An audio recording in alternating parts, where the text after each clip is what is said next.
Beauvoir, l'aventure d'être soi, un film signé Fabrice Gardel et Mathieu Wechsler, 40 ans presque jour pour jour après sa mort et en plein bouleversement du monde féministe post-MeToo. Que représente encore l'icône Simone de Beauvoir? Est-elle toujours une référence ou son féminisme est-il un peu daté? Autant de questions que l'on va se poser avec nos invités. Dominique Vérien, bienvenue. Vous êtes sénatrice centriste de l'Yonne et présidente de la délégation aux droits des femmes et à l'égalité des chances entre les hommes et les femmes. Claudine Monteil, bienvenue, historienne, ancienne diplomate. Vous avez très bien connu Simone de Beauvoir, vous avez fait partie de ses proches, vous êtes une féministe engagée, vous avez milité au MLF, Mouvement de libération des femmes. Vous êtes l'autrice de ce livre, Les Sœurs Beauvoir, récit autobiographique de deux femmes pionnières, réédité en poche chez HarperCollins, et de Mes dimanches chez Simone de Beauvoir, mémoire d'une jeune fille rebelle chez Ampélos, et enfin de Simone de Beauvoir et les femmes d'aujourd'hui chez Odile Jacob. Raphaël Erzam, bienvenue.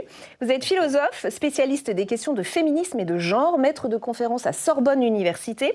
Parmi vos nombreuses publications, je vais citer celle qui a attiré notre attention. Simone de Beauvoir a-t-elle cessé d'être révolutionnaire? L'héritage complexe d'une philosophe féministe. Tristan Banon, bienvenue à vous également. Journaliste, romancière, essayiste. On peut vous lire dans Les Échos Week-end et dans Franc-Tireur toutes les semaines. On peut aussi vous écouter sur France Info TV. Vous avez publié aux éditions de l'Observatoire La paix des sexes ainsi que Le péril Dieu. Toutes les religions sont sexistes. Merci à tous les quatre. En sortant de ce film et avant d'aborder les autres combats de Simone de Beauvoir ou même les quelques réserves émises sur son féminisme, est-ce qu'on peut se dire, sans que cela fasse débat, que Simone de Beauvoir fut une figure absolument majeure du féminisme? Dominique Vérien. Ah oui, c'est évident. Et le deuxième sexe a marqué un point très important. Et d'ailleurs, même les évolutions après, et même si aujourd'hui on se dit que le deuxième sexe n'est plus aussi révolutionnaire quand on le lit aujourd'hui, mais il l'était tellement. Et donc, c'est très bien de pouvoir aussi se replonger sur les acquis qu'on a obtenus grâce à son combat. Donc, le deuxième sexe qui entre dans la Pléiade, d'ailleurs, on l'a appris il y a quelques jours. Claudine Monteil, qu'est-ce qu'a représenté Simone de Beauvoir dans votre vie, dans votre combat de féminisme? Ma mère m'a mise au monde tout en finissant de lire Le deuxième sexe. Et donc, ma mère, je suis née l'enfant du deuxième sexe, comme je l'ai dit à Simone de Beauvoir, et qui m'a dit l'enfant terrible, Claudine. Donc, je suis née enfant terrible du deuxième sexe. J'en ai entendu parler depuis mon enfance, c'était la référence. Et je dis toujours aux jeunes aujourd'hui, vous êtes les arrière-petites-filles de Simone de Beauvoir, car l'esprit de liberté, de révolte, qui circule dans le deuxième sexe, c'est l'esprit que vous respirez, tout en ne le sachant pas. Figure incontournable, Simone de Beauvoir, Tristan Banon, pour une femme en construction et pour une féministe en construction? Pour une femme tout court, j'ai beaucoup écrit et je le pense foncièrement, fondamentalement, que je suis un bébé Beauvoir. Malheureusement, je ne l'ai pas connu, j'aurais tellement aimé, mais pas sans le savoir. C'est-à-dire que j'ai parfaitement conscience que la femme que je suis, de toute façon, est nécessairement une enfant Beauvoir. Alors après, mes convictions et mon féminisme découlent aussi de sa pensée, de celle d'Elisabeth Badinter aussi, mais même la femme que je suis, le monde dans lequel je suis née et la femme que je suis dans ce monde-là sont possibles parce qu'il y a eu Simone de Beauvoir, très clairement. Raphaël Erzam, pour le chercheur, pour l'homme aussi, peut-être, que représente Simone de Beauvoir? Figure absolument incontournable. Elle a presque pris toute la place, on a l'impression, dans l'histoire du féminisme. En fait, on voit l'importance encore capitale de Simone de Beauvoir aujourd'hui à plusieurs signes. Le fait que même les féministes contemporaines qui estiment nécessaire d'aller plus loin ou de la dépasser s'expliquent régulièrement avec elle. Le fait que quantité de figures anti-féministes contemporaines, parmi lesquelles Éric Zemmour, en fait, font référence aussi à son œuvre pour oui, c'est intéressant de voir les opposants au féminisme. Absolument, oui. Et le fait que, disons, nombre de pensées contemporaines, capitales et vivaces, y compris celles, par exemple, de Judith Butler, font référence à Beauvoir pour revendiquer un héritage. Donc, de tous côtés. Et je dirais, en tant qu'homme, j'ai le sentiment que la lire, c'est encore aujourd'hui être interpellé et potentiellement être bouleversé, et qu'il y a encore une grande importance à faire connaître son œuvre, peut-être bien connue des femmes et certainement bien intégrée, digérée, méditée, vécue dans la chair. Mais je pense que pour les hommes, il y a une puissance aussi d'interpellation qui demeure. Pour ceux qui nous écoutent et qui peut-être n'ont pas lu Simone de Beauvoir, je pense au deuxième sexe qui entre dans la Pléiade, qu'est-ce qui a été l'électrochoc? Qu'est-ce qui a marqué à ce point? Qu'est-ce qui a été révolutionnaire à l'époque, Dominique Vérien? Je pense le fait qu'une femme puisse décider pour elle-même. Il Ouais. ne faut pas oublier qu'en ce temps-là, une femme ne pouvait pas avoir un contrat de travail sans l'accord de son mari, avoir un compte en banque sans l'accord de son mari. On était considérés comme des mineurs par le Code civil de Napoléon, tout simplement. Et en fait, elle vient mettre devant les yeux des femmes, mais vous êtes des humains à part entière et vous devez avoir les mêmes droits. Et elle le revendiquait dans sa propre vie. Donc elle était un modèle aussi en ce sens. Et donc je pense que oui, elle a marqué pour ça. Et elle a réussi à le théoriser et à faire que des femmes le lisent. Toutes les femmes ne l'ont pas lu, mais toutes les femmes en sont héritières. On est bien d'accord. Et si aujourd'hui les femmes font des études, elle s'est battue dans sa propre famille, mais si aujourd'hui les femmes font des études, accèdent au métier qu'elles souhaitent, en tout cas on l'espère, c'est parce qu'elle s'est battue, parce qu'elle l'a théorisé et parce qu'ensuite d'autres l'ont suivi et ont appliqué. C'est vrai qu'on a tendance à s'y habituer, à ces acquis. On a l'impression que c'est normal, même peut-être d'être sur ce plateau, moi, d'animer une émission. Mais finalement, qu'est-ce qui concrètement a été apporté par Simone de Beauvoir? C'est tout ça? Alors, il y a un élément quand même absolument révolutionnaire dans le deuxième sexe, c'est toute la notion d'avortement. Le mot avortement est le mot alors le plus tabou de la société française. La France se remet difficilement de la Deuxième Guerre mondiale. Il faut reconstruire la France. Elle est exsangue. Donc parler d'avortement alors que l'on incite les femmes à faire des enfants et à rester à la maison et à être une bonne mère, entre guillemets, bonne mère de famille, c'est révolutionnaire. Et c'est tellement révolutionnaire qu'une fois à la fois c'est entré dans l'inconscient collectif, et en même temps, ça n'a pas suffi. Parce que Simone de Beauvoir s'est battue pour l'accès à la contraception. L'accès à la pilule ne vient qu'en 1967 et avec l'autorisation du chef de famille, du père, parce que la majorité est à 21 ans. Elle n'est pas à 18 ans, je le rappelle, parce que cela m'a concernée, donc je connais dans ma chair ce que ça a représenté. Et enfin, il a fallu 20 ans de plus pour que nous, les filles Beauvoir, parce que nous sommes la première génération des filles Beauvoir, nous remettions cela sur le tapis et que nous soyons un mouvement avec Simone de Beauvoir, Gisèle Halimi, tous les dimanches après-midi. Nous avons mis 4 ans de lutte, 4 ans de discussion où nous avons agi. Et en fait, puisque nous avons un philosophe parmi nous, et je le salue parce que je voudrais dire que moi, ce que j'ai trouvé d'extraordinaire chez Simone de Beauvoir, c'est que c'est une philosophe qui est toujours liée à la réalité. Elle n'est pas une philosophe dans sa tour d'ivoire, en train de dire « il faut faire ceci, il faut faire cela ». Quand elle nous rejoint au MLF, elle a 62 ans. Moi, j'en ai 20 ans. J'ai 20 ans. On est 3 générations. Gisèle Halimi a 40. Donc, c'est vraiment intergénérationnel. Ma première réaction, je suis très jeune, c'est de dire « ah bon, elle veut nous rejoindre, elle veut militer à son âge ». 62 ans, pour moi, c'était une vieille dame qui était dans sa tour d'ivoire. J'avais tort, elle allait nous épuiser absolument. Ça a duré 16 ans. Et mes discussions avec elle, comme elle pensait très vite et qu'elle parlait très vite, et qu'il fallait répondre aussi vite qu'elle... je me suis beaucoup épuisée pendant 16 ans, avec grand plaisir, mais c'est pour dire simplement que la notion d'avortement, ça a quand même retombé en silence.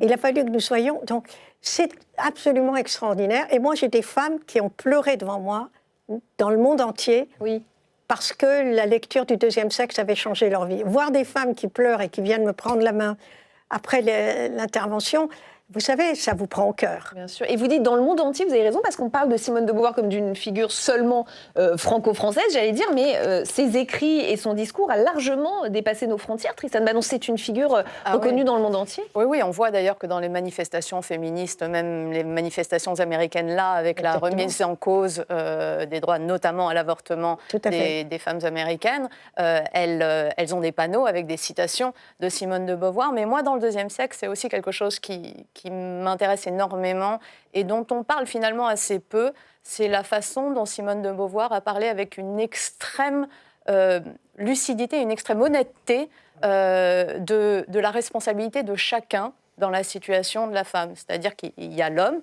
il y a la société qui issu du patriarcat, tout ça, elle l'explique très très bien. Et il y a aussi la part de responsabilité de la femme dans son sort. Et c'est quelque chose, d'ailleurs, c'est une idée qu'elle partageait avec Jean-Paul Sartre, qui lui-même avait écrit que je ne sais plus exactement la citation, mais que chaque homme est ce qu'il fait de ce qu'on a fait de lui.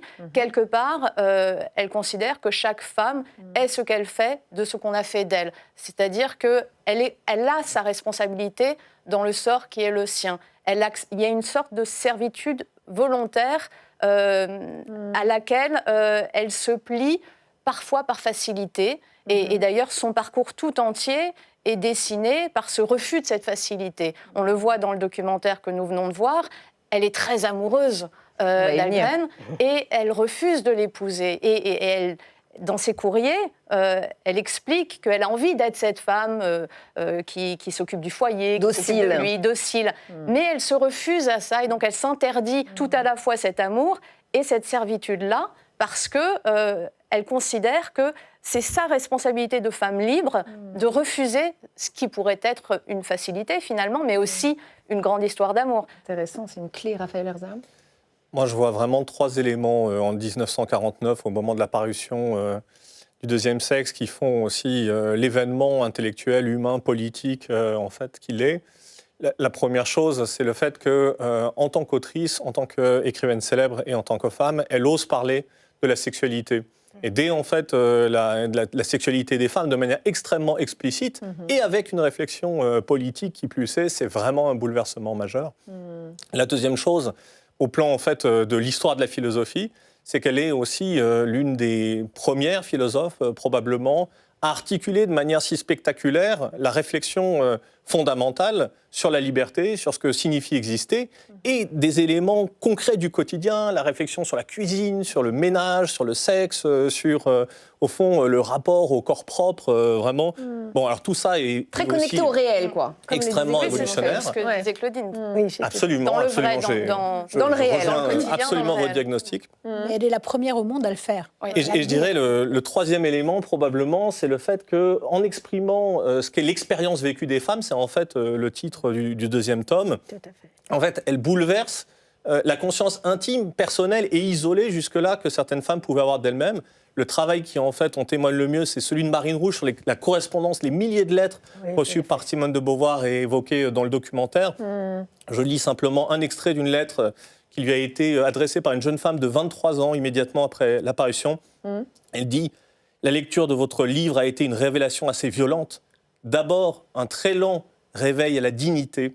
C'est assez mal dit, mais je crois, oui, très sincèrement, que ces 2 livres m'ont redonné l'utilité de vivre et surtout de ne pas éternellement subir. » C'est magnifique, hein. Ouais. C'est très beau et je suis très heureuse que vous ayez mentionné la question de la sexualité parce que je voudrais quand même vous donner une information que j'ai vécue, que nous avons vécue, nous, engagés auprès de Simone de Beauvoir. C'est qu'en réalité, les traductions du deuxième sexe à l'étranger, y compris en Suède, ils ont supprimé, dans toutes les traductions, les premières publications, 100 pages. Les 100 pages sur la sexualité. C'est-à-dire que même en Suède, pays ouvert, il n'y avait rien sur la sexualité. Aux États-Unis, ça a été la même chose. Ce qui fait que ce qui a été extraordinaire pour le deuxième sexe, c'est la nouvelle vie en l'an 2000. Pourquoi en l'an 2000 ? Parce qu'il y a la chute du mur de Berlin en 1989. Il y a toute l'Europe de l'Est et centrale qui n'a pas pu lire le deuxième sexe, qui donc se remet à le lire. Il y a une nouvelle génération qui arrive et de la même manière, il y a des femmes qui recommencent à publier et à traduire le deuxième sexe en anglais en rajoutant les 100 pages. Alors, est-ce qu'elle est toujours une référence pour les féministes du XXIe siècle ? Son héritage est-il incontesté ? On va entamer la deuxième phase de notre réflexion sur Simone de Beauvoir à la lueur des petits bémols qui pourraient venir un peu entacher sa grande philosophie féministe. Son histoire d'amour avec l'écrivain américain Nelson Algren fait partie de ses réserves émises par certains et certaines aujourd'hui. Est-ce que c'est injuste ? Vous allez me répondre à cette question après l'extrait du film qui concerne ce sujet. On a beaucoup glosé sur le fait que dans sa correspondance avec Nelson, elle lui dit j'aimerais être ta petite femme d'intérieur et je suis ta petite grenouille d'amour et un truc un peu minaudant. On dit vous voyez la grande féministe, etc. Elle voudrait être auprès de lui pour lui faire la cuisine, pour lui blanchir son linge, qu'elle peut plus se passer de lui, que c'est un manque terrible, qu'elle pleure. Mais sauf qu'au final, il lui dit « on se marie, tu viens vivre avec moi », elle dit « non, pas du tout, je vais rester à Paris avec Sartre ». C'est vrai qu'on ne connaît pas forcément cette facette de Simone de Beauvoir, un peu midinette. Elle l'était, Claudine ? Elle n'était absolument pas midinette. Elle détestait faire la vaisselle. Elle ne pouvait même pas laver un verre. Elle était incapable de... Je me méfie toujours des personnes qui disent qu'elles ont mangé un repas chez Simone de Beauvoir, parce que c'était plutôt nous qui faisions des repas, des petits repas avec elle. Non, alors là, franchement, bon. Par contre, qu'elle l'ait écrit... Ben oui, c'est une œuvre littéraire. Enfin, je veux dire, ce sont parmi les plus belles lettres d'amour que l'on peut lire, les lettres à Nelson Algren. Mais c'est pas parce que vous écrivez ça que vous allez le faire. Ouais. Enfin, je veux dire, elle passait son temps dans les cafés, dans les restaurants, et elle était incapable de faire de la cuisine. Enfin, sa cuisine, c'était quand même un peu particulier. Et puis, quand bien même, on peut être féministe et adorer faire la cuisine. Non, mais c'est pas une critique. Non, mais bien sûr. Voilà. Mais je crois que de toute façon, ce qui est important chez Simone de Beauvoir, c'est son œuvre, c'est ses écrits, c'est ce qui reste. Après, on peut tous avoir sa vie privée, et puis voilà. Parfois avec quelques incohérences. Avec quelques incohérences, et qui est complètement cohérent. Par contre, on voit bien, c'est sa vie publique, c'est son rôle vis-à-vis des femmes, c'est son rôle vis-à-vis du monde qu'elle a gardé, parce que c'était ça qui comptait, et elle, je pense, s'est rendue compte de son vivant, de l'importance qu'elle avait, et de la façon dont elle a réussi à changer la société. C'est énorme, et elle l'a vu de son vivant, pour le coup, parce qu'elle a vu toutes ces évolutions. Effectivement, Claudine en est témoin, mais clairement, toutes ces évolutions, puisqu'à 62 ans, elle milite au MLF, donc elle voit bien tous ces changements. Donc son œuvre est capitale, ça n'en fait, c'est ça qui en fait une grande féministe, et c'est ça qui fait que il faut qu'on garde son œuvre. Aujourd'hui, quand on se bat, on a l'impression que, franchement, on pédale pour ne pas reculer, tellement on est attaqué de toutes parts. Et heureusement qu'il y a cette œuvre fondamentale qui est un socle pour nous toutes. Après, on peut vouloir aller plus loin ou pas, mais ce socle-là, c'est celui qui doit être indépassable. Une base incontestable et incontestée. Christine Bannon, vous qui suivez de près aussi les mouvements néo-féministes, et vous l'avez beaucoup fait pour Franc-Tireur, vous avez beaucoup écrit sur ces sujets, est-ce que vous observez que Simone de Beauvoir reste une figure de référence, ou que parfois elle est considérée comme datée ? Elle est un peu... J'ai le sentiment qu'elle est un peu comme les pochoirs qu'on voit dans la rue. C'est-à-dire qu'on récupère l'image, mais on ne revendique pas forcément la réalité qu'elle recouvre. Je vois beaucoup de féministes qui aiment bien diviser le monde de façon binaire entre les hommes qui seraient d'atroces personnes qui sont là pour faire du mal aux femmes. Évidemment, je schématise énormément à gros traits. Et les femmes qui seraient d'innocentes victimes. Globalement, c'était tellement éloigné de la façon de concevoir les rapports hommes-femmes, la société, le monde et la vie de Simone de Beauvoir, que quand on voit ces féministes-là, qui, attention, ne sont pas du tout toutes les féministes, ni même toutes les néo-féministes, parce que si on y va par là, je suis une néo-féministe. D'accord. Mais quand on voit cette petite catégorie de féministes-là revendiquer la figure tutélaire de Simone de Beauvoir, on hésite entre rire et pleurer parce qu'il n'y a rien qui va. En réalité, il n'y a absolument rien qui va. C'est donc, en revanche, pour tout un tas d'autres féministes qui sont peut-être moins caricaturales dans leur façon de concevoir et le combat et la vie et la position et la situation de la femme, Simone de Beauvoir reste évidemment une figure tutélaire et je pense une auteure à relire régulièrement pour ne pas oublier justement cette rigueur intellectuelle qu'elle avait, cette honnêteté intellectuelle et cette espèce de force et de courage qui impose d'être dans l'action tout le temps. Elle ne se laissait jamais aller, jamais, jamais, jamais, et encore moins aller à être une victime. Raphaël Erzam, quand on parle de néo-féminisme, je l'explique un peu pour nos téléspectateurs, c'est qu'aujourd'hui, il y a plusieurs féminismes. On parle d'un féminisme lesbien, queer et trans, l'afroféminisme, les féminismes post-coloniaux, décoloniaux. Est-ce que toutes ces féministes-là, version 2026, se réclament du combat et du discours de Simone de Beauvoir ? En fait, je distinguerais deux périodes. C'est-à-dire qu'à partir des années 70-80, où Beauvoir était vivante, où elle était une figure effectivement imposante et où il fallait absolument s'expliquer pour parfois en fait rectifier certaines de ses idées avec elle, donc il fallait s'expliquer. On voit en fait des héritières immédiates qui à la fois lui rendent hommage et qui en même temps essaient de la surmonter. Donc c'est par exemple le cas de Colette Guillaumin, de Christine Delphi, de Monique Wittig. Un exemple simplement, Monique Wittig, donc en fait, revendique l'héritage de Simone de Beauvoir. Elle soutient que effectivement les lesbiennes qui échappent en fait par leur pratique et leur mode de vie communautaire aux États-Unis à la dépendance économique vis-à-vis d'un homme, disons à l'hétérosexualité obligatoire, eh bien en un sens elles ne sont pas des femmes si on prend à revers, disons, une expression lesbophobe. Et ce faisant, elle dit qu'il y a des choses que Simone de Beauvoir n'a pas suffisamment pensées, nommées, pour ce qui est en fait des expériences de vie lesbienne.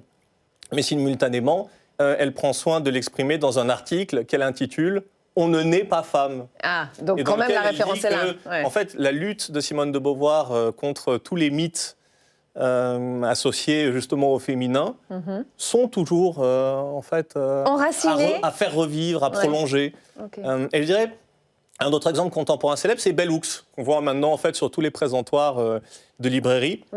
Dans un premier temps, elle a critiqué Beauvoir parce qu'elle a dit que l'idée de l'émancipation par le travail était peut-être trop abstraite dans un contexte américain où en fait les femmes noires avaient été au contraire obligées d'être au travail, parfois de manière esclavisée et dans des conditions en fait d'exploitation absolument terribles, alors qu'en fait en France, où les femmes bourgeoises étaient au contraire cantonnées dans les limites du foyer, obligées en fait de se concentrer sur les enfants, le travail était une perspective d'émancipation. Hooks a donc critiqué Beauvoir. Mais dans un récent article, au contraire, elle dit que maintenant qu'en fait la figure de Beauvoir est peut-être une référence certes tutélaire, mais plus apaisée, mieux connue, etc. Mais il vaut la peine de la revendiquer à nouveau. Et elle écrit un article qui s'appelle « Bell and Beauvoir, Two Philosophers », dans lequel elle propose un dialogue cette fois-ci. Oui, donc Beauvoir reste toujours une référence, un socle, une base. Elle reste toujours une référence et un socle. Moi, je dirais par exemple les Iraniennes. Les Iraniennes avaient monté un certain nombre de sites web depuis la Révolution, avec Simone de Beauvoir en égérie. Il y a une demande, je veux dire par là que les Afghanes, les Pakistanaises et tout, la référence de Simone de Beauvoir, elle est concrète. On ne se pose pas de question de néo-féminisme. On se pose, non, je veux dire, on n'est pas dans la question du néo-féminisme, on est dans la question concrète, de la libération des femmes. Et je voudrais finir sur un point. C'est qu'il ne faut pas oublier du tout, parce que c'est ce qu'elle m'a offert pour mes 21 ans. Elle me l'a offert parce qu'il venait de sortir. C'est La vieillesse. L'essai La vieillesse, pour moi, est un essai qui est publié en 70, qui est aussi important que Le deuxième sexe, parce qu'elle dénonce la condition des personnes âgées à travers l'histoire des civilisations et selon les peuples. Et c'est un livre, vous savez, qui est une référence mondiale. J'ai été diplomate, je veux dire, toute ma carrière diplomatique. Je me suis retrouvée aux Nations Unies, où ce n'était pas la France qui parlait de la vieillesse, ce n'était pas la délégation française que je représentais, c'était des délégations étrangères, dont des ambassadeurs étrangers, qui citaient la vieillesse et une mort très douce contre la douleur. C'est-à-dire qu'elle a eu en réalité un impact, une influence beaucoup plus large que celle du deuxième sexe. Et je ne voudrais pas qu'on l'oublie, parce que pour moi, c'est quand même une Victor Hugo. C'était une Victor Hugo, de la largeur, de l'épaisseur de Victor Hugo. Justement, je voudrais rebondir sur ce que vous avez dit sur les femmes iraniennes. On a beaucoup entendu certaines féministes, notamment les féministes intersectionnelles, considérer que les Iraniennes n'avaient pas forcément la même façon de voir leurs conditions et leur liberté que les femmes françaises, par exemple.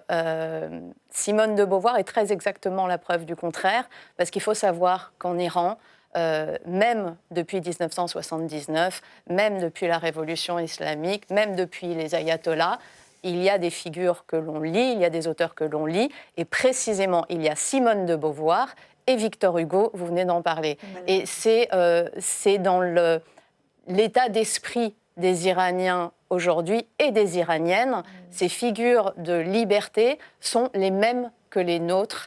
Et encore une fois, quand on voit certaines féministes considérer on ne peut pas appliquer notre façon de voir la femme et la liberté à des Iraniennes, alors si, on peut exactement, il n'y a qu'une seule définition de la liberté, et peut-être même que la seule définition de la liberté pour une femme, c'est Simone de Beauvoir qui l'a donnée, et c'est très exactement celle qu'elle lise. Dominique Vérien ? Tout à fait d'accord. J'allais dire, il n'y a pas plusieurs définitions de la liberté. Et la liberté pour une femme est la même en Iran, en Afghanistan, en France ou aux États-Unis. De la même façon qu'il n'y a pas des peuples qui ne peuvent pas accéder à la démocratie parce qu'ils seraient infantiles et qu'ils ne pourraient pas y accéder. Je pense un féminisme universel qui est d'ailleurs incarné par Simone de Beauvoir. Oui, mais totalement. Donc, c'était le message. Parce que je crois que la liberté, et la liberté de la femme, et la liberté de disposer de son corps, c'est totalement universel. Raphaël Erzam ? Je pense qu'il y a là un point qui est difficile, parce qu'en fait, on distingue généralement dans l'histoire des féminismes en fait, plusieurs vagues. Et globalement, en fait, celle qu'on appelle la première vague, ce serait la lutte pour l'égalité des droits. Il est clair qu'en fait, dans tous les pays où on se situe extrêmement loin, en pleine négation en fait, de l'égalité des droits, je veux dire, les idées universalistes de ce type, c'est-à-dire qu'il faut en fait les mêmes droits pour les hommes et les femmes, ont une sorte d'évidence, et on trouve là un écho direct avec la pensée de Simone de Beauvoir. En fait, ce qu'on appelle la deuxième vague couramment, c'est plutôt la réflexion sur ce qui concerne l'intime, l'idée que le privé, lui aussi, en fait, a des enjeux politiques, le fait que la sexualité, la question des violences conjugales, les questions d'égalité économique, qui ne sont plus en gros strictement juridiques, est aussi un enjeu. Et là, effectivement, l'œuvre de Simone de Beauvoir est encore tout à fait vivante. Les questions qui se posent dans la troisième vague, celle qui émerge à partir des années 70 et 80, c'est justement le fait qu'il est possible que les conditions de l'oppression des femmes ne soient pas strictement les mêmes en fait, partout dans le monde. Alors, évidemment, l'égalité des droits est un enjeu universel, mais on ne subit pas exactement une oppression de la même manière, suivant qu'on est, je sais pas, une femme bourgeoise américaine, une descendante d'esclaves noirs dans une banlieue américaine, une femme musulmane, en fait, en France, dans un contexte postcolonial où le soupçon pèse, une femme trans, etc. Et donc, ce sont ces idées, à mon avis, qui sont peut-être par-delà ce que Beauvoir a pu penser, mais à mon avis, pas en contradiction avec le deuxième sexe, simplement, en fait, dans un prolongement actif, disons, de l'exigence de penser l'oppression, qui est un maître mot de Simone de Beauvoir. Et pour conclure, effectivement, on va aller tranquillement vers la fin de ce débat, mais c'est vrai qu'on a beaucoup parlé du féminisme de Simone de Beauvoir. Il y a eu aussi ses écrits et puis ses silences face au nazisme, ça c'est rappelé dans le film, ses errances face au communisme, au maoïsme. On a beaucoup moins parlé de ce qu'on appellerait aujourd'hui, ce seraient les termes qu'on emploierait aujourd'hui, même si ça paraît un peu provoquant, décolonialiste et antiraciste. Et ça, c'est très précisément au XXIe siècle. On va regarder un extrait et je vous promets que vous réagirez juste après. Le racisme, c'est la doctrine qui pense justifier d'établir des discriminations entre les êtres humains d'après leur race. Eh bien, le sexisme, c'est l'attitude qui prétend établir des discriminations entre les êtres humains d'après leur sexe. Se met en place dans son esprit effectivement un parallèle entre la ségrégation raciale et la ségrégation sexiste. Claudine Monteil, c'est fou de voir à quel point finalement elle était très 21e siècle, avant même que toutes ces questions de wokisme Elle avait arrivent. presque 100 ans d'avance. Je veux dire par là que le racisme, ça lui était insupportable, et que si l'on relit bien ses mémoires, on voit bien combien sa vie a été marquée dans la lutte contre le racisme. Et pourtant, on ne retient que le féminisme. Mais c'est facile, ça arrange tout le monde. Ça arrange tout. Non, mais je veux dire par là que son œuvre est tellement à la fois dense et diverse, puisque j'ai parlé de la vieillesse, j'aurais pu parler du fait qu'on lui doit le fait de lutter contre la douleur dans les hôpitaux avec son livre « Une mort très douce », qui est un chef-d'œuvre mondial. C'est pour dire simplement, son œuvre est tellement dense, diverse, qu'on préfère simplement garder une priorité, et on a raison, sur les droits des femmes. Mais je voudrais dire que s'il y avait une personne qui a lutté contre le racisme, elle est allée avec Nelson Algren dans les quartiers noirs, elle était amie avec des écrivains noirs américains qu'elle a soutenus, qui sont venus en France ensuite. Elle était tout le temps sur cette question du racisme. Par ailleurs, c'est quand même la femme qui a été menacée de mort, le plus menacée de mort avec Gisèle Halimi, pendant la guerre d'Algérie, parce qu'elle a elle a signé le manifeste des 121, elle a attiré l'attention, elle a dénoncé le colonialisme, elle a écrit le livre sur Jamila Boubacha avec Gisèle Halimi pour dénoncer la torture contre une femme algérienne. Et enfin, je me permets de rappeler que Simone de Beauvoir n'a pas pu habiter chez elle, à Paris, pendant 2 ans, à cause des menaces de mort, des risques de plastiquer et de détruire son appartement. 2 ans. Et que quand moi, je marchais dans la rue avec Simone de Beauvoir, jusqu'à sa mort en 1986, elle avait peur. Simone de Beauvoir se braquait tout de suite, comme si on allait l'agresser, tellement elle a été victime de menaces de mort et d'agressions. Donc on oublie quand même ça. Oui. Et ça, c'était pour dénoncer le colonialisme et le racisme. Ouais. Alors, quand même, et par ailleurs, nous disions toujours, avec Simone de Beauvoir, que le racisme le plus toléré sur la planète, c'est le sexisme. Dominique Vérien, c'est vrai que c'est une facette de son combat qu'on n'avait pas forcément en tête. On ne retient que le féminisme, alors qu'elle a été, comme Parce vous dites, que dans le la lutte. féminisme, elle était la première à le porter. Et donc, elle reste une figure emblématique pour cela. Mais ça ne veut pas dire qu'elle n'avait pas d'autres combats. Et je pense que les autres combats sont reconnus aussi, mais d'autres partageaient ces combats. Mais ce qui Par frappe contre, quand on voit le film, féminisme, c'est que ce sont la des seule. combats très modernes. Mais de toute façon, je pense que si on parlait aujourd'hui à Simone de Beauvoir d'intersectionnalité, elle le comprendrait parfaitement, parce qu'il est sûr qu'il est plus difficile d'être une femme noire pauvre que d'être sûr. une femme blanche riche. Hein. Bien sûr. C'est clair. Donc, On ne parlait pas d'intersectionnalité, mais c'était clairement... mais très c'était clairement clair. pour elle, évidemment, le cumul des handicaps, et c'était un handicap et d'être une femme, et d'être noire, et d'être pauvre. Donc clairement, je pense qu'elle l'aurait su, là aussi, le théoriser tout à fait correctement. L'époque ne l'aurait pas déstabilisé, hein, Raphaël Je Herzog. ne crois pas. Je crois qu'en fait, ce qui est extraordinaire, c'est que dès ses premiers désaccords avec Sartre qu'elle rapporte dans La Force de l'âge, elle dit s'être intéressée à toutes les figures de l'oppression, l'antisémitisme, effectivement, le racisme. Et maintenant, on sait que les premières pensées qui ont mené au deuxième sexe lui ont été inspirées par ses réflexions sur en fait, la condition des personnes noires américaines en 1947 pendant son voyage. Donc il y a quelque chose d'extrêmement moderne. L'intersectionnalité, c'est le point difficile, c'est pas simplement le fait de considérer qu'il y a plusieurs oppressions, mais que parfois, effectivement, la multidiscrimination ne fonctionne pas de manière simplement additive. Alors, est-ce que Simone de Beauvoir a déjà une pensée intersectionnelle ? Parfois, oui. C'est tout à fait extraordinaire. Par exemple, pour Jamila Boupacha, là, on le voit. Parfois, peut-être, on pourrait regretter qu'elle n'aille pas encore plus loin. Par exemple, dans l'extraordinaire livre qu'est La vieillesse, elle réfléchit assez peu à la différence de conditions des femmes âgées et des hommes âgés, alors qu'en fait, c'est quelque chose qui pourrait effectivement être développé davantage. Mais on pourrait dire quand même qu'elle allait dans cette direction. Alors j'ose cette question très provocante pour conclure. Tristan Banon, est-ce que Simone de Beauvoir était une figure woke avant l'heure ?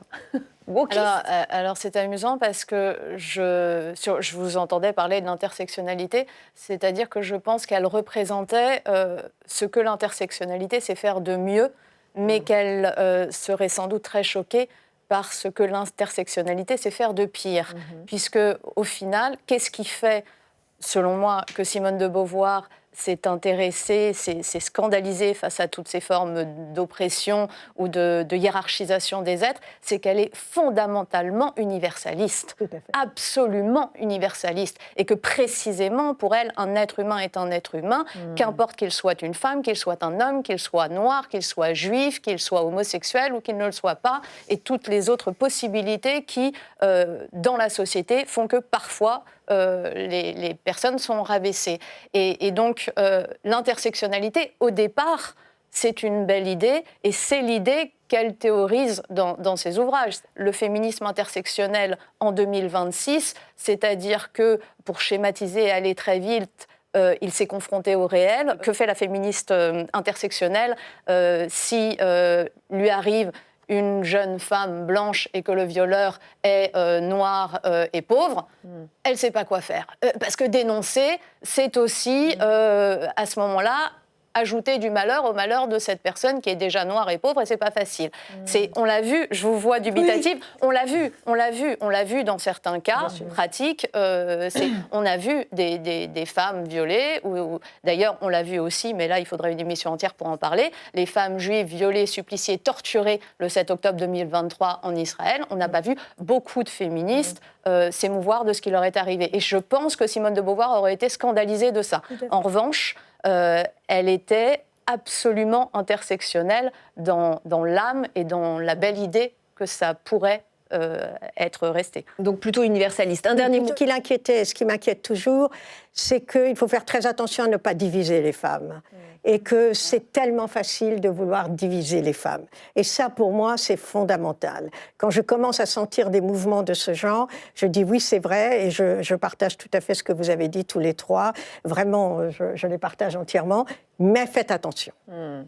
Tout sera fait pour diviser les femmes. Et ça les affaiblira. Et ça affaiblira alors. Et ça affaiblira la condition humaine. Et on a plus de combats communs. Oui. Bien sûr. Que de choses Absolument. qui nous divisent. On a plus de combats communs. Et de toute façon, et on a aussi beaucoup d'ennemis communs, malheureusement. Beaucoup d'ennemis communs. Et on s'arrêtera là, si Merci. ça vous va. Merci beaucoup à tous les quatre d'avoir participé à cet échange Merci. passionnant. Merci à vous. Merci à vous de nous avoir suivis. Comme chaque semaine, émissions et documentaires à retrouver en replay sur notre plateforme publicsena.fr. Merci beaucoup.